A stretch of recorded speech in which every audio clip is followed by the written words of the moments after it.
Namaste. So today we can take up a passage from the Mother about the challenge that death offers to us. So, of course, today we have entered into an extremely material stage of evolution where we think the challenge is material and the solution has to be material. But frankly, if matter is all, then there is neither a challenge nor a solution. I'll tell you why. One of the most logical lines that you find in the Bhagavad Gita are when Arjuna speaks about death, dying, taking life, etc. So Shri Krishna very logically tells him, see, if all this is merely a matter and body is the only reality, so what's the big deal about death? Have you thought about it? If we are just a body, what's the big deal? One day it will go, today it will go, tomorrow it will go. It's meaningless existence, no? It just requires a little rational thinking. Rational. If, that's why the rational part, with a proviso, if. And if bodily reality is not the only reality, there is something that survives, then what's the big deal about death? Poot kaput. So ko dhan sanche. Poot saput. The ko dhan sanche. If your child is worthless, then why are you accumulating money? Because he'll blow it off. If your child is good, why are you accumulating money? He will have his own destiny. He'll so poot kaput to ko dhan sanche. So there are many such rational arguments. See, people often think that rational arguments means always either or. It need not be. There are questions for which reason has no answer. So let's start with no answer. We don't know whether there is existence after death or not. So what do? I can make two presumptions. One is probably there is none, in which case I should not be afraid of death. What is it? Isn't it? Body, and body dies. Probably good riddance. And if there is an existence beyond death, then why be so much afraid and worried? You die and you are reborn, you awaken to another reality, there is a greater reality. So, this is the way. Now, this is a spiritual way of approaching the same problem. So, problems of existence can be seen at different levels. As Sri Aurobindo says, all problems of existence are problems of harmony. So, if we look at existence purely from a material perspective, then we look for a material solution. But as Sri Aurobindo says, existence is not only a material fact, universe, but also a spiritual fact. The moment you bring in that, you have to look for the spiritual cause of the problem and a spiritual solution to the problem.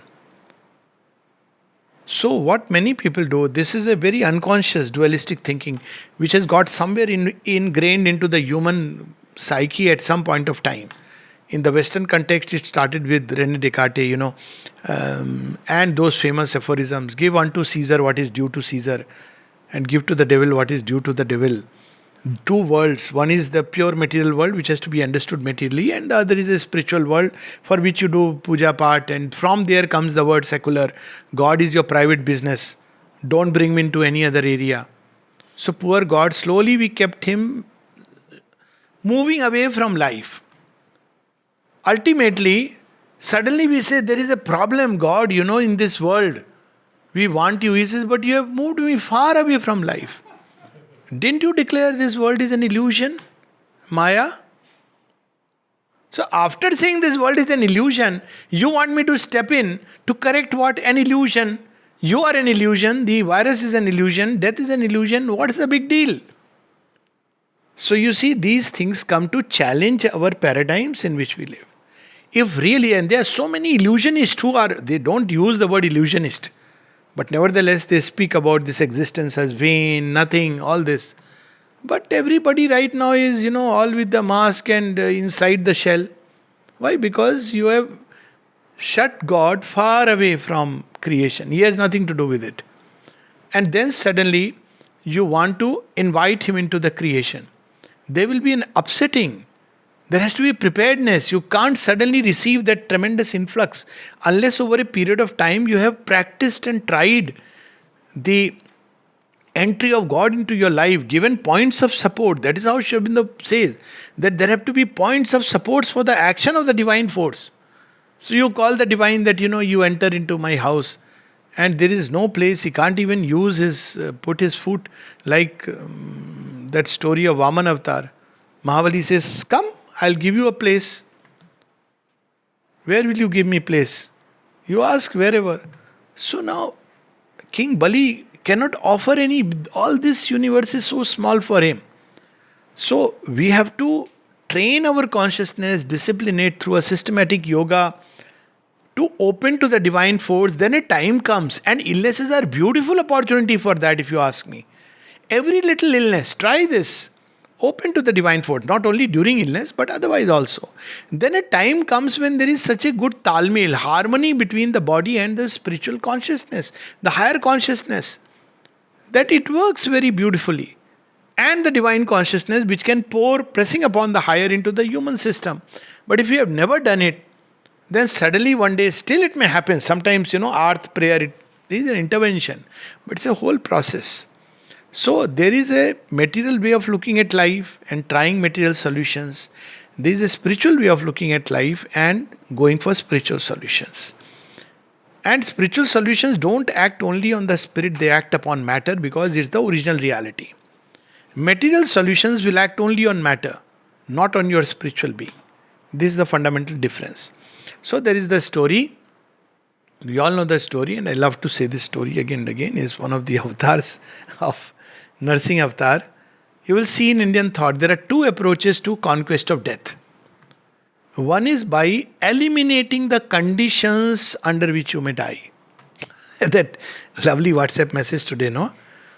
That doctor, I have taken vitamin C, zinc, this juice, that juice, this company, that company, I take hot water, steam all day. So much I am doing. I don't go out. I am using social distancing, wearing mask. I am living in bio bubble like the IPL players who still got corona. So all these I am doing. In addition, I am all the time, reading all the WhatsApp advices and I am following that also. Now you tell me, what more should I do? So the doctor gives a very good advice. He says, now you are Amar, the only way you can die is if an arrow pierces your Nabi Kund. So you know what it means. Nabi Kund is Ravana. You have become technically Amar, except that you have a weak spot. Actually, in Ravana's story, the person who has floated this story, ingenious, no doubt about it. But the person may or may not know that what is Nabi Kund. Nabi Kund is essentially the vital. It is still open to forces. You may be in a bio bubble. What is this vital? Full of fear, lust, anger. You just need that. The whole thing will come. So unless there is peace in these areas, you're vulnerable. So there has been an approach. Always you will see the asuras. They will do tapasya. And at the end, they ask Brahmaji, I don't want to die. I want to be Amar. So what does Brahmaji say? Unconditional immortality I will not grant you. Because it's not within my jurisdiction. The only one who can grant you is Sri Aurobindo. He is going to come after 1,000 years. And that too is not going to give you like that on the platter. You have to go through all kind of inner change. Then finally it will come. That is not said, but it is implied. So, okay, I shouldn't die this way. Impossible condition. One of them puts a condition that only if Shiva has a child. So Shiva has to get married. Believing that Shiva will never get married. If he cannot get married, he is Vitrag, he cannot have a child. They don't know that Shiva not only gets married, he gets married twice. Because Shiva is a free from all kinds of norms and forms. But that was the condition. If was the great Asura who had put this condition, Vritrasura or somebody, who said ki like if Shiva gets married and has a child, then I will with the child I will die. And Shiva actually gets married. The story of in the process, poor Kamdev also dies. He's reborn. All this happens. But eventually Shiva has a child. Then there is another Asura. He says, well, if, again he puts a very strange condition. He says that if I will die only of a girl who is unmarried girl, virgin girl, Kumari. You know this story, no? All other conditions are fulfilled. So he says, okay. So Mother Parvati goes as Kumari. So Mother Parvati goes as Kumari, but because she is Mother Parvati, she is attracted to Shiva from childhood. She prays to Shiva and says, I am married only to Shiva. And now this Asura is very happy, Banasur. He says, yes, he is getting everybody married. The moment they touch 13, because he is scared of unmarried girls. Though he knows they can't do anything, still he is scared. So he makes sure that all the girls, there is an order, circular. Nowadays you have this circular, no? Government circular. So government circular says all girls who have attained menarche will get married. Child marriage, everything. So they're getting married. But this girl says, no, I am not going to get married. I'll get married only to Shiva. So he says, okay. So he wants Shiva to come and get married. And Shiva is compelled by her tapasya. And this Asura is very happy that Shiva will get married to her. The only threat I see, now she will also. But then Narada and all these Vishnu Bhagwan conspire and they ensure that Shiva is not able to come. Last minute, when there is a muhurtam, Shiva is stopped because there is a whole play. It seems the muhurtam is at 4 o'clock, and suddenly, the cock crows and cock-a-doodle and things happen, and Shiva stops. Is it muhurtam is over? He says, yes, it is over. Oh, then he goes back. Now this story has many layers. But this woman who is never married to Shiva loves him with all her heart. She is so furious that anger that accumulates in her, that anger destroys Banasur. So it becomes a cause for ultimately. And along with it, a lot of other things get destroyed. And you know who that girl is? I think some of us would be knowing. She is Kanyakumari, the legend of Kanyakumari. The name Kanyakumari comes from her. And look how in ancient times they had drawn the map of India. So nowadays we say, no, Kashmir to Kanyakumari. Where is Shiva? Himalayas. Where is Kanyakumari? Southern tip. So this is the another one. Then there is Hiranyakashipu. Same thing. Impossible condition. He to goes to any extent. I will not die of virus, I will not die of bacteria, I will not die of this, not that, this, that. And Brahmaji seems he is in a mood. He puts all these conditions in the computer and says, okay, done. He's very happy. Nobody can kill me. All the reasons for death, causes of death are gone. But Sri Aurobindo says at one place, death will still find its way. And on the other side, this is the material way of trying to control. There is another way, another side where Prahlad is there, bonds. Prahlad is the psychic being, this is the ego, which doesn't believe in anything except itself, its own efforts. So Prahlad is there. Prahlad says, ki, all this is okay, but for me, Hari is the only reality. So this story is, there are many aspects of the story, but one of them is that eventually, if you take it that the divine is everywhere in everything,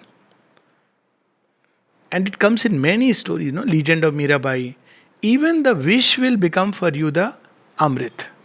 How it becomes Amrit? Is it just a euphemism? No. How wish becomes Amrit? Exactly the way vaccines work. So when there is a challenge of death, it becomes Amrit. Why? Because it brings out in you the touch of immortality which comes from the soul. So this is a beautiful way of presenting that, it can become an Amrit because you are protected by the divine. So even when you go through a process, you still evolve through that. So when we say that creation is only about survival, we have missed the point. This is how Asura looks at it. Creation is only about survival and expansion of the ego. Why do human beings want to survive? Because they can enjoy life more, because they can expand their empire more. They can see their grandchild's marriage, the great-grandchild's marriage, whatever it means. Pote ka muh dekhna, pote ka muh dekhna, ityadi, ityadi. Whereas, when you look at the whole thing from a spiritual perspective, Life and creation is not about survival alone. Survival is a necessity, but it's about evolution and manifestation. There can be no evolution without challenge. And if humanity wants to avoid challenges, then it will avoid evolution. And eventually it will degenerate, because you cannot, if you don't evolve, after a time you'll degenerate. See, this is what happened to civilizations which became, very rich. They expanded far and wide. What happened to Rome? Forget about, Ravana and Atlantic. What happened to Rome? Roman civilization was very developed. Roman military, where it had not expanded. But why Rome fell down? Eventually, because everybody, now we are the bosses. So they started drinking, enjoying life, and slowly it degenerated. This is what happens. So challenges are there to help us evolve. And as we evolve, we can manifest the divine better. So survival is a first necessity, not the last. Survival is important so that we can evolve through the challenge. Surviving the challenge, we evolve. And as we evolve, we become better equipped to manifest the divine. Ultimately, there is only one reality, the divine. And we look at life like that, life becomes very simple, not complicated, because otherwise see, the mind will start playing. Now, first wave, second wave, third wave, second dose vaccine, third dose vaccine, new vaccine, this vaccine, that medicine, now new medicine. This is how the mind puts you in such a maze that end of the day you are thoroughly confused what to do and what not to do. But everybody is very knowledgeable.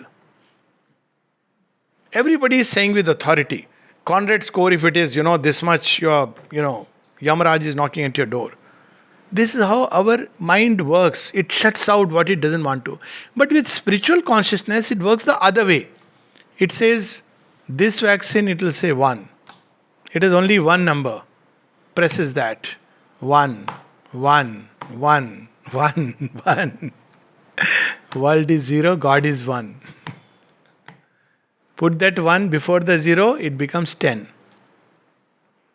Put it after the 0, 0 remains 0. So, to look at everything from that divine and even the most physical suffering. And this is what we are going to read, one of the passages from the Mother, which is such a beautiful remedy that she gives us. How to master physical suffering? This is the question. See, what is it that she is not given? How to master physical suffering? She says, the body is in a state in which it sees that everything depends simply on how it is linked with the divine. Upon the state of its receptive surrender. So, the body itself can form its own connection with the divine. One of the things when you work for the divine, what happens? You pray with the body, it opens up. That's why in Sri Aurobindo's yoga, work and service is so important. And then what happens? It becomes receptive. Why? How to become receptive? By giving. If you don't want to give, we become closed containers. Then we can't receive. So receptivity increases by the sense of giving and surrender. And then the Mother narrates the experience. The same thing which is the cause of a more than a discomfort, a suffering, an almost unbearable ailment. She has done all these experiments on herself and she is saying this. Sri Aurobindo said there is not a single ailment that the Mother and myself, the Mother 10 times more than me, have not suffered. And at different places, both of them say in different contexts that there is not a single illness of the body that we have not taken upon ourselves and suffered. That's why they could tell us the cure. Not a single ailment. So she says that which can cause an almost unbearable ailment with just a change in the receptivity of the body towards the divine disappears all of a sudden and can even move to a blissful state. Remember 2 weeks back I had told you about a patient? Remember? Having acute myeloid leukemia? He is still there. And today morning when I went to him, suddenly he said, now I can get up. He got up and did this gesture of touching the feet. I said, don't do that. This is all for Mother. He said, no, but I feel so happy inside. And every time he told me about some pain somewhere. I said, just tell the Mother, don't bring anything else. I said, yes, I am not telling anybody. When doctors ask, I say, no problem. Just imagine the beautiful state. If you see such a peace, this is the way, even if you die, this is the way to die. Not like afraid with ventilators and all this around. I mean, what a depravity of human consciousness. As Sri Aurobindo says in one of his aphorisms, life supported by a million crutches. That's not what life is about. That's what Sri Aurobindo refused all these things. That this is not how what life should be. This is a dignity of humanity. Medical science sometimes I feel has robbed us of that dignity. We are not helpless slaves. There is a dignity of dying. And some of our, previous generation people knew it. They accepted death, embraced it as a process of change, not as something which is threatening them. I remember some of my, own, people witnessing the death, how they embraced it. And they took it as a door to change, never as something, oh my God, I am going to die. This is the modern mentality because the extreme materialistic science paradigm in which we are living. So we are rushing, ventilators, get more oxygen. People are going crazy. Oxygen doesn't make us live. The will to live makes us live. And the will of God. So let life hang only in these two hands. And if preferably only in one hand. At least in India, this should be the approach. That's what I feel. I'm not saying that don't do what you have to do, but don't get into an over panic mode where people are, beginning to purchase oxygen and keeping it at their home. This is hyper panic. Booking their beds in advance, who knows? मेरा number आ जाएगा, मेरा time आएगा. So, what is this? If you are, how simple life was that, life can be so simple. Mind is made it so complicated. We grew up in that kind of teaching, which is so beautiful. Beta, when the time comes, my mother would tell me, Beta, जब भगवान चाहेंगे, तब चले जाएंगे. When the divine wants, we'll go. Nobody can stop you. Nobody can prevent it. This idea, I'm not saying this is the ultimate idea, truth. But this truth about that death is as of now a material reality, and when the time comes, only when the divine says, okay, the final switch button, we go. So this is what is the other story which I was mentioning about Parikshit. Parikshit has to die within 7 days. So what does he do? Parikshit doesn't say, let me see all the proper homeopathy, Ayurveda, allopathy, I don't know what is body becoming. Concoction of this warm liquid, that warm fluid, साथ में all the vitamins, God knows. So, what does Parikshit do? Parikshit knows this truth, that if death is to come, it is inevitable. But his counselors tell him, you lock yourself up. सांप कहाँ से आएगा? सांप से मरना है ना? You have to die of a serpent bite. No serpent can cross. Parikshit is not too convinced. So he asks the sages, what shall I do? They say, see, one thing is there. You have 1 week, no? Yes. We can get you rid of fear of death. Oh, is it? How? This is very simple. We have a nuskha, remedy. What is the way? Just read the story of Krishna. That's how the Bhagavad comes into existence. And I'm telling you, this story has such a powerful effect. It gets you really rid of the fear of death. Honestly, among many other things, it gets you rid. There's a whole story in it of, one of the boys was died and Narad Muni comes and, his king parent, they want to meet him. Then he says, okay, you want to have a conversation? I'll call him. So they call him in a soul form. So they say, your papa, mama, they are very much sad. So he says, which papa, which mama? They are shocked. He says, I have no papa, no mama. Tell them not to be sad. Now, it's a story way of saying that in our original sense, these are bonds we form here. They have the meaning. But they are not the ultimate truth. The ultimate truth is life. After life, we belong to Mother and Sri Aurobindo. I mean, for us, I am saying, but to the divine in whatever form. And if we forget that and we think this is all our reality, that's where the problem lies. So Parikshit hears the story and this is, doesn't matter, now I'm ready. So this is the Daivik way of conquering death.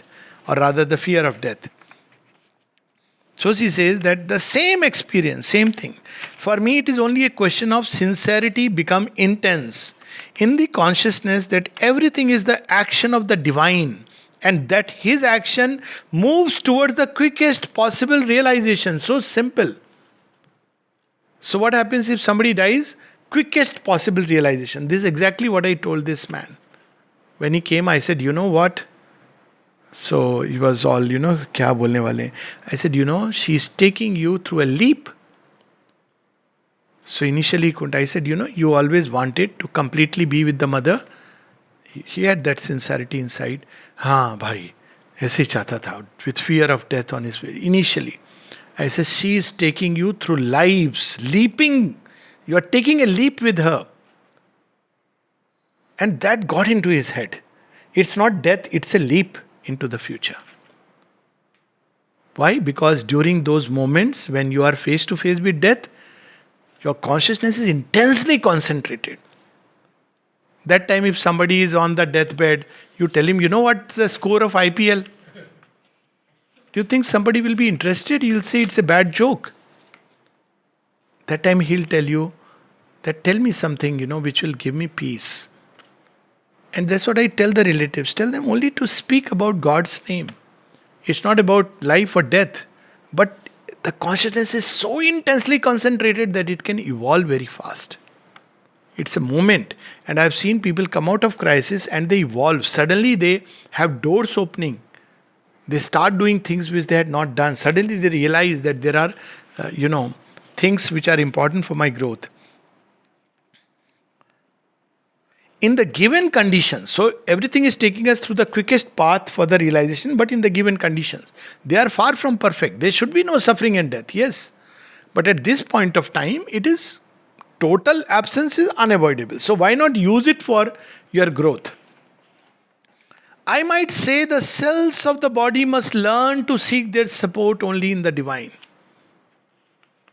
We are not conscious of the cells, but at least we are conscious of the body, the organs, the limbs. That much we are conscious of. Seek their support only in the divine. Every pain, seek the support only in the divine. Until the moment when they are able to feel that they are the expression of the divine. Each cell must become an expression of the divine. This is indeed the experience at present. This is the experience he is communicating to us. This is what one day mankind will experience because she has experienced it in the body and left it for us. The experience of changing the effect of things that I have, but it is not mentalized. But truly the cells have begun to feel first of all that they are wholly ruled by the divine. This is translated by what thou willest, what thou willest. Can there be any more joyous mantra? Either which way, what thou willest. We can say a little bit condition when the time comes, please be hang around. Let me see your face. I have seen people depart like that. One person who in 70s turned towards Mother and Sri Aurobindo. And he would say, I like Savitri. But I don't know why they keep worshipping this great lady. She was, of course, very good organizer. But why they keep calling her Mother and God and all that? I said, one day you will understand. For him, even Sri Aurobindo was like Savitri. That's like a poet. And this man then just through Savitri, maybe another 10 years he must have lived.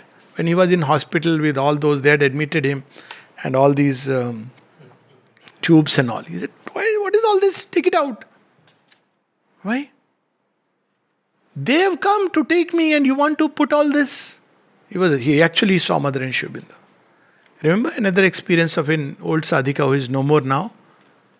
She was herself narrating me this experience. She was in Jipmar again. See, there are two parts. One part, the surface consciousness, which wanted the treatment.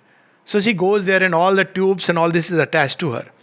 Then she says that suddenly Mother came before me and she tells me, what is all this falsehood that you are surrounded with?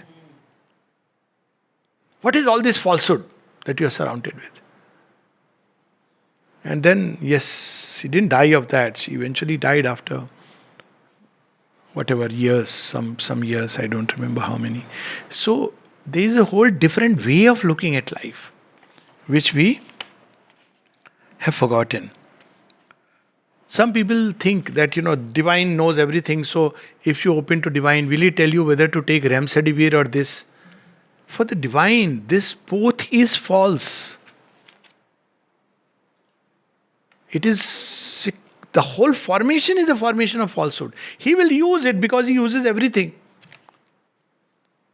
But whole thing is false. There is no truth in these things.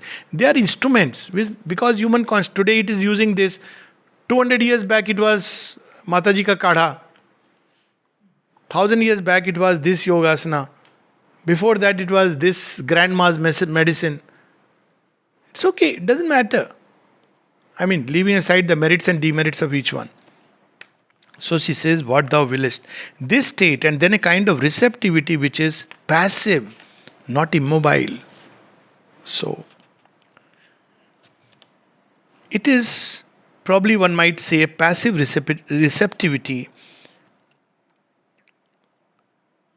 But one might say, thou alone art. Yes, the cells feel, thou alone art. Yes, it is like that. But all this, it is as though the thing got hardened. Words harden the experience. There is a kind of plasticity or suppleness. What thou willest, what thou willest. In a certain attitude, all becomes divine. So some people say that, but then last 6 months, the mother was going through so much pain. That's the time when she had already decided that whatever had to be done was done from March onwards. So she was giving away all these elements to different aspects of creation. But the yoga was completed way before that. So, in a certain attitude, all becomes divine. And there, what is wonderful is that when one has the experience of everything becoming divine, all that is contrary disappears. Quite naturally. Why? Imagine if... Anyways, Yamaraj is no reality. So whose example to give? Whatever comes. And you say, Ma. You see, it will change. There is a beautiful story in Mahabharata when Arjuna, during the Ashwamedh Yagya subsequently, he faces a Yodha. And that Yodha, his name is Praveen. So Arjuna tries whatever he may, but he cannot defeat him. On the contrary, with Krishna as the charioteer, Arjuna still cannot. So Arjuna says, what is this? So he asks Krishna, what is the secret? Who is this warrior? I don't even know his name. And I can't defeat him. He says, yes, because he and his mother, they are my bhaktas. She is constantly meditating on me. And he, every time he shoots an arrow, my name is on his lips. How can you kill him? Even you, Arjuna, you won't. He says, then what to do? He says, no, I have decided something. What have you decided? He deserves to be taken just by me and absorbed by me. My will is for Ashwamedh that now it will be the Pandavas because it's needed for dharma. And he is also fighting for dharma because it's as a Kshatriya he can't let you pass. So, but my will is that he has to be absorbed back into me. That is the Paramgati I will give him. But how will you give him Paramgati? He says, now you put the arrow. So he puts the arrow and Shri Krishna sits at the point of the arrow. You know that line in who? He strikes in the spears. He rides in the chariot and strikes in the spear. So he sits at the point of the arrow, and the moment Arjuna shoots that arrow, he is such a bhakta, he recognizes that this is Lord Krishna himself. So he just leaves his bow and arrow, does the pranam, and his life is taken and absorbed into Krishna. What a beautiful way to go. See, these are the stories which unfortunately children are disconnected because they have all other stories now. Popeye and what is it? Doraemon, I don't know what all comes. It's a flooding, it's a cultural invasion. Whether you like it or not, it is a cultural invasion. They're beautiful stories. I read them as a child, not on TV. And they had such an impact that this is the way to die, this is the way to live, face the challenge of death. I mean, nobody has to teach you. But when you read them, you feel so inspired, no? That he's doing his dharma. stopping the horse. He's not doing anything wrong. He's not saying, oh my God, Arjuna, I'm going to die. No. Yes, death is inevitable, but for a Kshatriya, dying this way is much greater than living a life of ignominy. So, she says that there is a point when you say, thou alone art. In a certain attitude, all becomes divine. And there, what is wonderful is that when one has the experience of everything becoming divine, all that is contrary disappears quite naturally. Even if death comes in front and you say, thou too art God, then it will say, my God. ये तो मेरा secret जानता है, origin. And when imagine the divine appeared, that's the story again of Markandeya. When death comes, he says, why have you come? He says, I am Kala. Here is my Pasha. So he says, oh, you are Kala? Okay. He doesn't wait to see his identity card. He says, here is Mahakala, Shiva. And he clutches Shiva. He says, you may be Kal, but he is Mahakal. And Shiva himself appears and says, Yama, are you mad? You dare to come and touch my devotee. See, these things may appear as sentimentality in today's time, but they are so true when you have lived in a life and seen them. They are eternal truths, but modern mind is completely not only forgotten but disconnected us from this. How can it be? No. It's all, sentimental people. Fools say this. The authors who wrote these things, when Mother was asked about Bhagavats, he said they were seers of truth and they had profound occult knowledge. They were not fools, just sentimentality, Krishna, Krishna, Hare, Hare. Some people say, what is there? If you keep saying Mama, what will happen? Everything will happen. That is the power of the name. When Sri Aurobindo was asked with someone who has written the Life Divine, and Bertrand Russell and the likes before him said, here is a mind that looks like beyond us. When Sri Aurobindo was asked about Naam Jap, what did he say? He said, Naam Jap has a great power in it. When we are in difficulty, what should we do? Call the mother's name. He didn't say that, read the Life Divine, I've written everything here, follow the practice. He says, call the mother's name. Practice is always simple. Mind, when it goes into theory, because there's a whole... What does Shri Krishna tell Arjuna? See, there are so many lectures on the Gita, no? Each chapter can become... and because its whole metaphysics of creation is there. But what is the crux of it? What is the practice of the Gita at the end of the day? One is Nishkam Karma. What is the ultimate practice? Sarva Dharman Parityaja. Arjuna, I have told you, I know you will forget it. You won't remember a word of it. Sarva Dharman Parityaja Mamekam Sharanam Raja Aham Tva Sarva Papebhyo Mokshishyami Mashucha. This is the practice. Practice is very simple. Of every spiritual practice is very, very simple. Sri Aurobindo's yoga practice is also very simple. One doesn't need to read anything to practice the yoga. But if you are interested to know one by the mind, real knowledge comes from experience. But still it's okay. The mind needs to have some kind of a navigation system because it lives in a certain consciousness. All that is contrary disappears quite naturally, quickly or slowly, instantly or little by little, depending on things. That is indeed wonderful. That is to say, to become conscious that all is divine is the best way of making all divine. She knows, when you say all is the divine, there are appearances, there are things which are not divine. But when you keep saying all is the divine, it is the best way of making them divine. Annulling all oppositions. This is one of our last conversations. All is the divine. Namaste.